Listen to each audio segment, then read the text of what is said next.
Hello everyone. Thanks for sticking around. You're watching VCT Pacific. We are doing our first episode of the weekly recap. I'm Victoria, just to recap. We also have Achilles and Valdez. Yeah, we're doing this already. So the weekly recaps, we're just here to chill with you guys. We're going to invite special guests over the course of the next 8 weeks and including into playoffs. They'll be here. We're going to have a chit chat with them, probably make them do weird challenges, and we're just going to break down some of the hot things that happened over the weekend. Starting off with the first day, we had the Korean dominance. We also saw a very long game on that same day with Global Esports in T1 that went all 3 games. We even saw our first knife kill, like our first full Tondo gaming by Team Secret. What were some of your favorite moments? Definitely a big fan of the Team Secret win over Talent. I think that was a big turning point in a lot of people's minds for VCT Pacific, where it's like, oh, this is the way it's going to go. It's not just going to be clear cut and dry, and not all the predictions are going to be straightforward. So that was a really big boost, I think, for that scene. I think the 2-1 and both of the map wins being very dominant were a really good sign for Team Secret. So that was fun. I mean, obviously some of our strong teams are really strong, and seeing like some high-level VALORANT is always a lot of fun. So also enjoyed the stomps as well, personally. Yeah. Those are always good. Yeah. How about you? I like when we just turned the stage on for the first time. The intro, finally unveiling it to everybody. Like a school counselor, I just saw myself in the camera. I loved the opening and the first time that the audience kind of got to see the stage and activating it, as we say at the international events and whatnot, having the players take to the stage for the very first time, as well as having a sold out crowd and whatnot here. So that was sick. For me, that was kind of like the best moment of the week. Finally being able to say, okay, Pacific has begun. We can, because we all know this, we love to work because we love our job. Yeah. So when you're not casting and you're just sitting at home watching like other esports go on, you're just like, God, I want to get back in the studio. So it feels great to be back. I mean, you've been on the international stage. How was the setup? Was it ever set up like this before in Korea? Have you seen like the way the stage was set up with the AR and all those visuals? We've had some like AR stuff in the past across a bunch of different esports and whatnot, but the way that we're integrating it for this show, I think is very unique. The stage design itself, it feels like you're at one of the international events. Yeah. We've kind of gone above and beyond to just match that style and have the same kind of the same kind of feel to it, I suppose, with the massive LED screens, the way that the lights are going crazy and whatnot. So it feels like I'm back at an international event, even though I'm right here at home. It's really cool. I mean, you're right. I wish sometimes, because I'm usually at the desk, I just want to be inside the audience with the rest of the audience to hear that booming music and that Victoria walkout. cast win. One day. Let's talk about standings. We're not going to talk about casting. Let's talk about standings. So we had a lot of unexpected wins. I think one learning lesson from all of this was that Brazil lock-in wasn't a true indicator of how they would be performing this weekend. And I mean, that was kind of always going to be the case. We go off of lock-in a lot because that's the only taste that we really had of the teams and their power levels and whatnot. But just given the format of that tournament, it's a celebration of all of the teams in franchising across the world. It's not a double elimination tournament. It's a single elim. You're playing best of 3s. People are going to be going home. So there was always going to be a lot of chance for upset, a lot of chance for teams not being able to really show off their true potential. And I think that we are kind of seeing that. But we're also seeing an immense amount of growth that has been coming out. Again, have to highlight the likes of T1, Team Secret as well, proving themselves after having a pretty easy opponent in Team Liquid, a very tough one in Navi. They're showing their real firepower as well by taking down Talon. Detonation looking a hell of a lot better after that series over in Sao Paulo, as well as RRQ. So I mean, I'm right there with you. I don't think that we could fully trust in everything that we saw at lock-in, but now is where the foundation starts getting laid for all these teams, and we can actually figure out what the rankings look like. Yeah, also, I mean, this is why regular season play is so fun, because, we got to see, first taste this first week, right? And we're going to do this weekly recap and go over a lot of the cool plays, but we're going to get 9 weeks of this, where it's like every week there's something new, cool that happened. We didn't just only get to see, like 1 or 2 best of 3s at lock-in, and that's all I got to see of my favorite team. No, it's like every single week you can find these guys playing at least 1 best of 3, and that's always a lot of fun. So you're going to see some cool upsets. You're going to see some moments where, you know, maybe this team was expected to do really well, they didn't, and then this other team had a big uprising like late in the season, and all of those like kind of full season recaps, like at the end of it, it's like, oh, our expectations were like this, but we had these really cool differences and changes in our minds, and I'm just looking forward to doing the entirety of this regular season. No, absolutely. I mean, let's just talk about just now. You know, we won't go into too much detail about this, but we just saw RRQ play against Gen G, and that was the first time these two had played against each other internationally.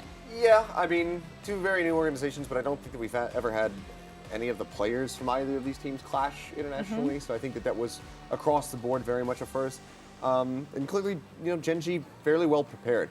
I mean, we were talking about it at the end of the show. Sylvan saying, "Yeah, well, like, we came out here, we just wanted to win. You know, shoot him in the head, whatever, blah blah blah." We mentioned like that can be dangerous. You don't want to underestimate. Obviously, we did see RRQ picking up a fair number of rounds across those two maps. Really good starts for them, especially on Fracture with that 4-round streak they were able to set up. It's still sucks to see them kind of like end up giving, you know, having that really strong start and then start immediately just dropping round after round after round. 10 consecutive never feels good. I mean, 10 consecutive obviously across both halves, but then dropping the pistol, dropping that eco round. It's very rough, and it's something that needs to be fixed because we've seen it in the past. There are these teams that can get snowballed on, and you need to be able to break the snowball. You have to stop that enemy momentum and then get some back yourself. And I think that that's one of the biggest things they need to work on is just those fundamentals. Yeah, that's a very good recap. And they didn't really stop it with their second map, Lotus. With that, I kind of want to point out some of the map picks over the last 3 days. Lotus is the last map that we had ended on. It seemed to be quite a popular map, actually. Yeah, it's pretty interesting that we get Pearl and Lotus here at the top. As was mentioned before on the desk by Achilleos, like it does seem like a lot of teams, even at Lock-In, were beginning to pick more Pearl and actually beginning to prioritize this map more than some others. I was happy to see Fracture coming out once again. I actually quite like that map. I think that Gen G played it exquisitely well up against RRQ and really had their number on that one. So yeah, it's been pretty good so far. I'm just, you know, waiting for the first split map as well. Why don't we talk about, like, real quick, why is there no split? Happen? Yeah, why is there no split? It's hard to say just because I feel like the overarching changes to split haven't really altered the identity of the map too much. I think the teams just really want to continue to drill it and work around the changes that have occurred on the map before they're fully comfortable in playing it. And that also obviously is going to be delayed as you have other agents getting integrated and whatnot. I think it's going to be some time before we see Gecko, but you want to be able to run everything and try every single iteration you possibly can before you're willing to go for a map. And that also extends over to agents. As we can see, we got through this entire week. No one's opted to pick Gecko yet.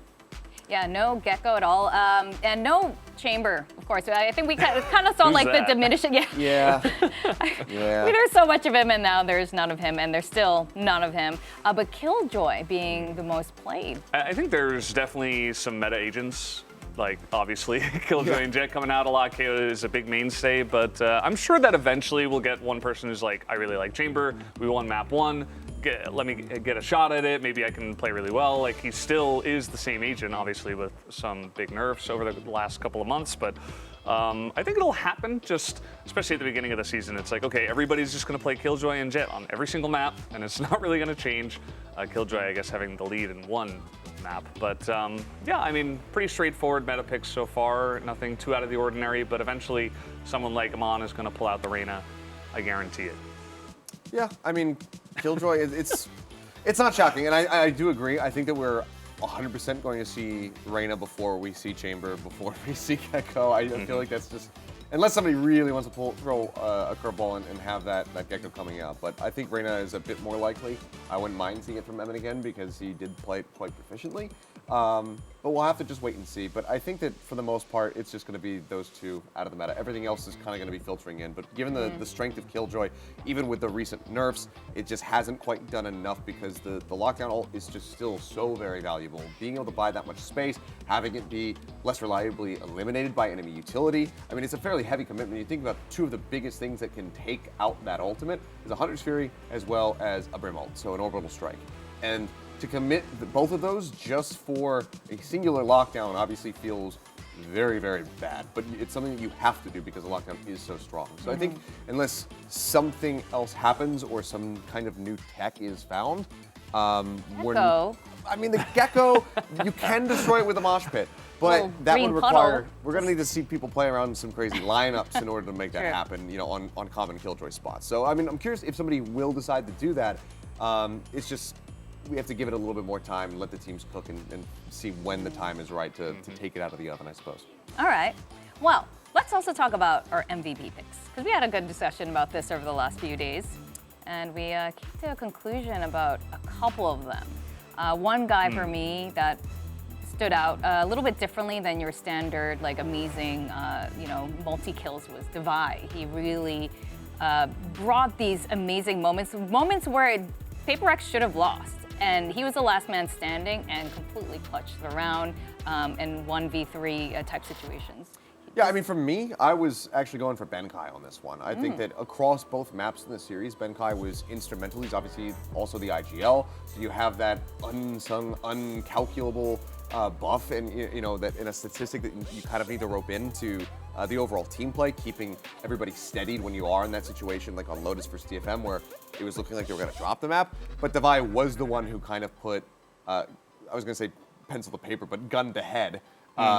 Against the DFM members and just knocked them down one after the other every single round. On the back end of that map, he was the one who was clutching up to be able to get the wins. And then obviously Meteor, our most recent one that gets tacked on there with just another incredible performance. So I don't think that really any of the ones that we have up there, I agree, I think maybe Divai is the one that people would have expected a little bit less. Because normally going to a PRX series, you probably think it's going to be Forsaken, Jing, you know, maybe even Benkai as I had to vote for.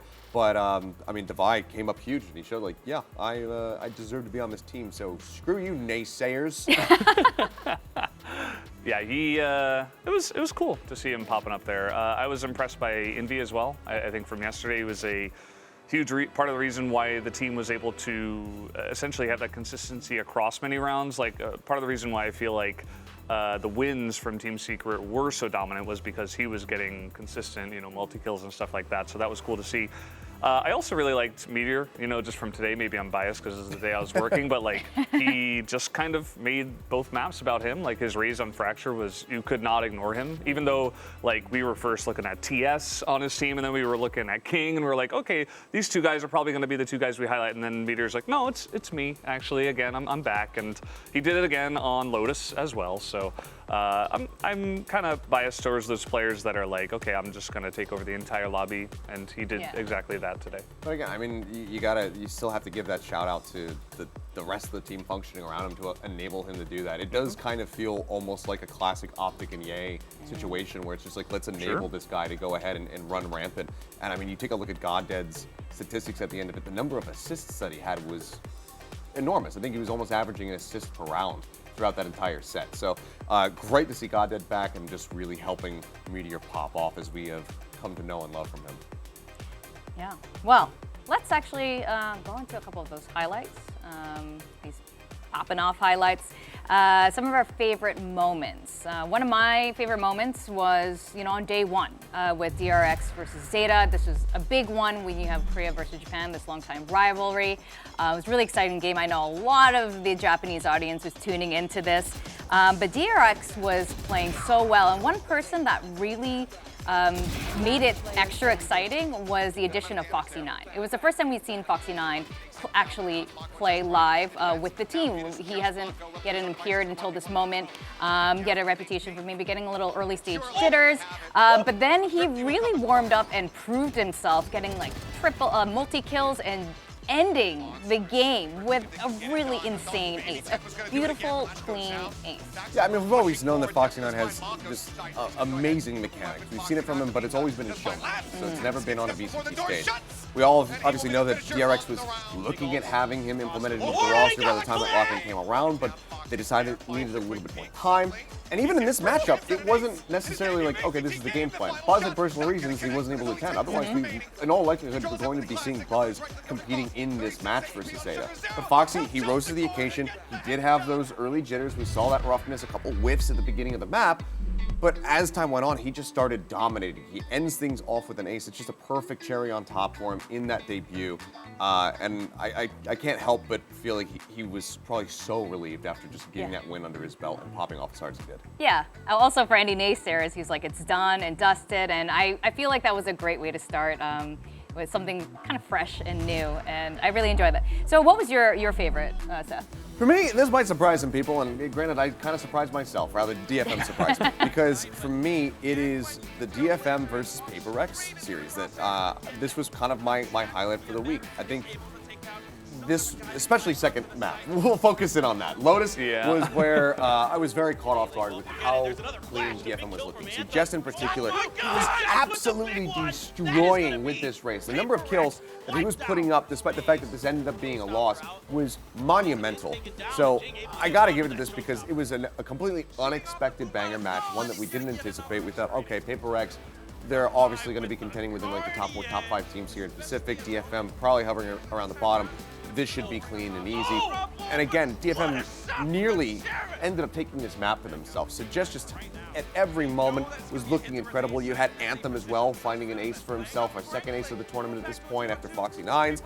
And it was just an awesome back and forth between these two squads with Paper Rex and, again, credit to Devi, barely scraping by with the win to close it out 2-0. Yeah. How did you find this game, Brendan? I mean, you can just see from the highlights, like, this Lotus map was so hype, it was so back and forth. Like, to see this clutch moment at the end from Devi as well, just barely able to clear out the site, and against all odds, essentially, I think it was like a 2v4, they were able to just get the defuse off, so just really cool stuff. Like, you could see that Paper X were the team that essentially at the end of the day did deserve to take the win, but DFM did not make it easy for them, and I had another match which I thought was really interesting. Obviously, a big one that a lot of us voted for Talon. We were like, okay, they had a great result at lock-in recently in Brazil, so they should be able to take this. Well, Team Secret had a different idea, and it started out with Talon's dominance, you know, winning the pistol round, starting off very well. But then all of a sudden, you kind of get double back-to-back clutched by Borkum, who's, you know, not even like the biggest name on the roster, but you're like, oh, like, well, what's going on here? Like, this guy is just gonna pop off this hard against us. This is the first one, and then he does another one on the A side as well, which is really beautiful, this one here.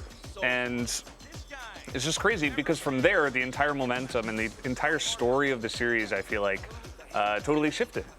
Yeah, I mean, it was really good early reads, as you were saying, from Talon. This, unfortunately, for Cruz, just getting timing, just shifting back, doesn't see anything on that approach from Tree. Borkum just strikes at the perfect moment. So they really started finding their groove and just really working around Talon, running circles around them. But Talon did have those good early reads. It was looking like that was going to be a much more competitive map. But fortunately, the series was overall competitive in that it went to that 1-2 scoreline for Talon in the loss. But clearly, things that need to be fixed, maybe some change-ups as well for their fracture, because as we were talking about on the desk just at the beginning of the show, during the pre-show, Secret studied the ever-loving hell out of their playbook, and they were just able to really lay it all out there and just shut them down. Yeah, I mean, that fracture map was brutal. Really interesting plays by both sides. I really like that you like all the understated players and kind of rise up and surprise us. And I'm expecting a lot more of that coming into next week. You know, we talked a bit about RRQ and their performance today, and they get to go up first next week on Saturday against Zeta. So it's almost like their redo, and we can see how they can do. I'm particularly excited. I mean, this is going to be very obvious, but very excited for the Paper Rex versus Team Secret game right there, front and center. Yeah, absolutely. Philippines versus Singapore, Malaysia. Both of these teams had such a strong showing, and having them come head to head next week is going to be fantastic. I imagine just so much enthusiasm from the Valorant fans too. Yeah, I mean, we heard from Jesse Bash in his winner's interview just yesterday. He was saying, you know, Paper Rex has always been our team to beat within, you know, the APAC region, within Southeast Asia. It's always Paper Rex because DRX isn't included. Otherwise, if DRX is in the mix, they say like, okay, we need to be able to beat them. But there is this long-standing, you know, want to overthrow Paper Rex, since they have often been the representative, since Team Secret was not present at international events in 2022. So they want to basically reclaim that spot that they had established for themselves all the way back at Champs in 2021, where they were able to make it out of that group stage, make it into the playoffs. So I think that this is going to be super exciting because Paper X, they do look like they're still, despite the 2-0 victory, on a little bit of a dip. They're still trying to figure out certain things. They need to tighten up certain aspects of play. Again, Forsaken playing that Yoro and Lotus as if it is a jet, and oftentimes getting a little bit frazzled. I mean, you see that in that Anthem ace where he just TP's like 2 feet to the left and Anthem just pulls out a classic and kills him. So there's things that still need to be fixed from the side of Paper X, and Team Secret in the meantime is just looking better and better. From lock-in into this tournament already. So I think that that's going to be an awesome set because Paper X, aside from beating DRX, this is probably like one of the other teams that they really desperately want to be able to take down, just given that regional rivalry. Yeah, and imagine that coming into this one, Team Secret's able to start off the season 2-0. Like that could happen against all odds, essentially. Like these teams have fought each other a lot, Team Secret and Paper X, but like, are they the favorites coming into that matchup? I don't really know. Like before the season really started, I would have said Paper X, but after what we saw this week, I'm not really sure. Yeah, I think there is a lot of, the fandom is definitely shifting around as these different teams come face to face with each other. We also have a really exciting T1 and Talon game next week. With that, thank you for joining us for this week's episode 1 of VCT Pacific. See you guys next week. Bye. Goodbye. Bye. Bye.